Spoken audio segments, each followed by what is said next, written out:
നിങ്ങളുടെ സ്വപ്നങ്ങളെ പിന്തുടരാൻ ആഗ്രഹമുണ്ടോ? ജോലി തിരക്കാണോ തടസ്സം?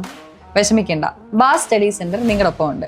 BA, BCom, BBA, BSW പോലുള്ള ഡിഗ്രി കോഴ്സുകൾ നിങ്ങൾക്ക് എവിടെയിരുന്നും എപ്പോൾ വേണമെങ്കിലും പഠിക്കാം. ഇനി പ്രായമാണോ നിങ്ങളുടെ തടസ്സം? അല്ല. ഏത് പ്രായക്കാർക്കും മനസ്സിലാക്കാൻ പറ്റുന്ന രീതിയിലുള്ള ഓൺലൈൻ ക്ലാസ്സുകളും സ്റ്റഡി മെറ്റീരിയലുകളും ഞങ്ങൾ ഒരുക്കിയിട്ടുണ്ട്. കൂടുതൽ അറിയാൻ വേണ്ടി താഴെ കാണുന്ന നമ്പറിൽ ബന്ധപ്പെടുക. നിങ്ങളുടെ സ്വപ്നങ്ങളെ യാഥാർത്ഥ്യമാക്കാൻ ബാസ് സ്റ്റഡി സെന്റർ കൂടെയുണ്ട്. ഹായ് എവ്രി വൺ, ബാസ് ഡിസ്റ്റൻസ് ഡിഗ്രിയുടെ മറ്റൊരു വീഡിയോയിലോട്ട് സ്വാഗതം. അപ്പോൾ നമ്മൾ ഇന്നത്തെ വീഡിയോയിൽ ഡിസ്കസ് ചെയ്യാൻ പോകുന്നത് ശ്രീനാരായണ ഗുരു ഓപ്പൺ യൂണിവേഴ്സിറ്റിയിൽ നമുക്ക് മെയിനായിട്ടും 4 ഇയർ പ്രോഗ്രാമാണ് വരാറുള്ളത്. അപ്പോൾ UG പ്രോഗ്രാംസിൽ ഒരുപാട് സബ്ജക്റ്റ് നമുക്ക് വരുന്നുണ്ട്.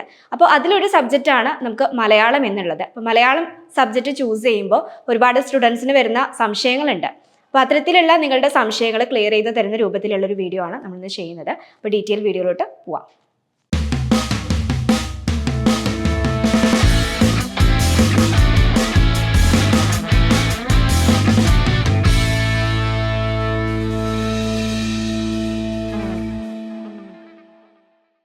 ശ്രീനാരായണ ഗുരു ഓപ്പൺ യൂണിവേഴ്സിറ്റിയിലേക്ക് അഡ്മിഷൻ എടുക്കാൻ താല്പര്യപ്പെടുന്ന വിദ്യാർത്ഥികളാണ് നിങ്ങളെങ്കിൽ താഴെ കാണുന്ന നമ്പറിൽ കോൺടാക്ട് ചെയ്യുക. അപ്പോൾ നമ്മൾ പറഞ്ഞതുപോലെ തന്നെ ശ്രീനാരായണ ഗുരു ഓപ്പൺ യൂണിവേഴ്സിറ്റിയിൽ നമുക്ക് UG പ്രോഗ്രാം ഒരുപാട് കോഴ്സ് വരുന്നുണ്ട്. അപ്പോൾ അതിലൊരു കോഴ്സാണ് BA മലയാളം എന്നത്. അപ്പോൾ BA മലയാളം കോഴ്സ് എടുക്കുമ്പോൾ നിങ്ങൾ ശ്രദ്ധിക്കേണ്ട കാര്യങ്ങൾ എന്തൊക്കെയാണ്? അപ്പോൾ നമുക്കതിൽ മെയിനായിട്ടും ഒരുപാട് സംശയങ്ങൾ വരുന്നത് നമുക്ക് എക്സാംസ് ഏത് രൂപത്തിൽ എഴുതാൻ പറ്റും, അല്ലെങ്കിൽ മാർക്ക് ഏത് രൂപത്തിലായിരിക്കും ഉണ്ടായിരിക്കുക, അല്ലെങ്കിൽ എങ്ങനെയാണ് എക്സാം എഴുതുക, ഒരുപാട് ടെൻഷൻ അടിച്ച് കോഴ്സ് എടുത്ത് മുന്നോട്ട് പോകുന്ന ആളുകളായിരിക്കും നിങ്ങളിൽ പലരും. പക്ഷേ നമുക്കതിൽ ടെൻഷൻ അടിക്കേണ്ട കാര്യങ്ങളൊന്നും വരുന്നില്ല. കാരണം നമുക്ക് BA മലയാളത്തിൽ നമുക്ക് ഫസ്റ്റ് സെമ്മിൽ 4 സബ്ജക്റ്റ് വരുന്നുണ്ട്. അതിൽ തന്നെ നിങ്ങൾ ഓരോ സബ്ജക്റ്റ് ചൂസ് ചെയ്യുമ്പോഴും നിങ്ങൾക്ക് മനസ്സിലാവുന്ന രീതിയിലുള്ള അല്ലെങ്കിൽ നിങ്ങൾക്ക് മുന്നോട്ട് പഠിക്കാൻ പറ്റും എന്ന് തോന്നുന്ന രീതിയിലുള്ള സബ്ജക്റ്റ് നിങ്ങൾക്ക് ചൂസ് ചെയ്യാനുള്ള ഓപ്ഷൻ വരെ നമുക്ക് വരുന്നുണ്ട്. പിന്നെ അത് മാത്രമല്ല, നമുക്കിപ്പോൾ ഓരോ സബ്ജക്റ്റ് ചൂസ് ചെയ്യുമ്പോഴും അതിനകത്ത് നമുക്ക് കോമൺ പേപ്പേഴ്സ് വരുന്നുണ്ട്. ഇംഗ്ലീഷും അതുപോലെ തന്നെ ഹിസ്റ്റോറിക്കൽ ടൂറിസവും അതുപോലെ മറ്റ് 2 പേപ്പേഴ്സുമാണ് വരുന്നത്. അപ്പം നിങ്ങൾക്ക് അതിൽ ഏത് പേപ്പറാണ് ഈസി ആയിട്ടുള്ളത് എന്നുള്ളത് കറക്റ്റായിട്ട് നോക്കിയതിന് ശേഷം മാത്രം സബ്ജക്റ്റ് ചൂസ് ചെയ്യുക. ഈ സബ്ജക്റ്റ് ചൂസ് ചെയ്യുന്നതിൽ പ്രത്യേകം ശ്രദ്ധിക്കണം. കാരണം നമുക്ക് 3 വർഷത്തോളം നമുക്ക് പഠിക്കാനുള്ളതാണ്. അപ്പോൾ നിങ്ങളാണ് പഠിക്കുന്നത്. അപ്പം നിങ്ങൾക്ക് പഠിക്കാൻ പറ്റുന്ന രീതിയിലുള്ള സബ്ജക്റ്റ് തന്നെയാണോ നിങ്ങൾ ചൂസ് ചെയ്യുന്നത് എന്നുള്ളത് 1-2 പ്രാവശ്യം നോക്കിയതിന് ശേഷം മാത്രം ഒരു സബ്ജക്റ്റ് ചൂസ് ചെയ്യാം. പിന്നെ നമുക്ക് എക്സാമാണ്. എക്സാമിൻ്റെ കാര്യം പറയുവാണെങ്കിൽ നമുക്കിപ്പം ഒട്ടും തന്നെ ടെൻഷൻ ഇല്ലാത്ത രൂപത്തിൽ നിങ്ങൾക്ക് എഴുതി മാർക്ക് സ്കോർ ചെയ്യാൻ പറ്റുന്ന രീതിയിലുള്ള ഒരു പേപ്പറാണ് നമുക്ക് ഈ ഒരു ശ്രീനാരായണ ഗുരു ഓപ്പൺ യൂണിവേഴ്സിറ്റിയുടെ എക്സാംസ് എന്ന് പറയുന്നത്. നിങ്ങൾക്ക് മെയിനായിട്ടും ചൂസ് ചെയ്യാൻ പറ്റുന്ന ലാംഗ്വേജസ് ഉണ്ട്. അതായത് നിങ്ങൾക്ക് ഒന്നെങ്കിൽ മലയാളത്തിൽ അല്ലെങ്കിൽ ഇംഗ്ലീഷിൽ എന്നുള്ള രൂപത്തിൽ നിങ്ങൾക്ക് എക്സാം എഴുതാവുന്നതാണ്. അപ്പോൾ നിങ്ങൾക്ക് ഏത് ലാംഗ്വേജ് ആണോ ഈസി ആയിട്ട് തോന്നുന്നത് ആ ലാംഗ്വേജിൽ വേണം നിങ്ങൾ എക്സാം എഴുതാനായിട്ട്. അപ്പോൾ മലയാളത്തിൽ നിങ്ങൾ എക്സാം എഴുതുവാണെന്നുണ്ടെങ്കിൽ പ്രോപ്പറായിട്ട് മലയാളം തന്നെ യൂസ് ചെയ്യുക. അതിലൊരു ഇംഗ്ലീഷ് വേർഡ് പോലും വരാത്ത രീതിയിൽ കംപ്ലീറ്റ് ആയിട്ടും മലയാളം തന്നെ യൂസ് ചെയ്ത് വേണം നിങ്ങൾ എക്സാമിന് അറ്റൻഡ് ചെയ്യാനായിട്ട്. അപ്പോൾ അത്തരത്തിലുള്ള കാര്യങ്ങളൊക്കെ പ്രത്യേകം ശ്രദ്ധിക്കുക. പിന്നെ എക്സാം വാല്യുവേഷൻ ചെയ്യുന്ന ആളുകൾക്ക് പെട്ടെന്ന് ഇംപ്രസ് ചെയ്യുന്ന രീതിയിലായിരിക്കണം നിങ്ങളൊരു ആൻസർ ഷീറ്റ് എഴുതുന്നത്.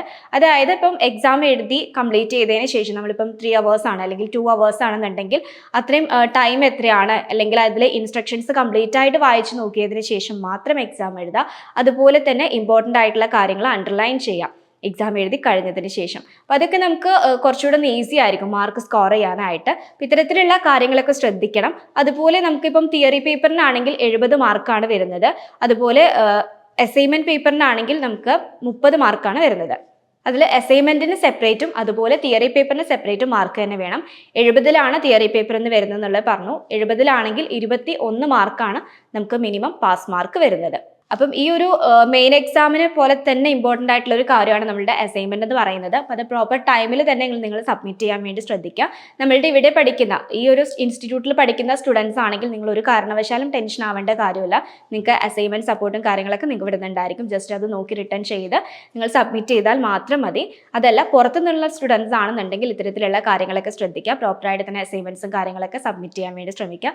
പ്രോപ്പർ ടൈമിൽ തന്നെ സബ്മിറ്റ് ചെയ്യുക. പിന്നെ മാർക്കിൻ്റെ കാര്യം പ്രത്യേകം ശ്രദ്ധിക്കണം. നമുക്കിപ്പം അസൈൻമെൻറ്റ് മാർക്കും അതുപോലെ തിയറി മാർക്കും വേറെ വേറെ തന്നെയാണ് വരുന്നത്.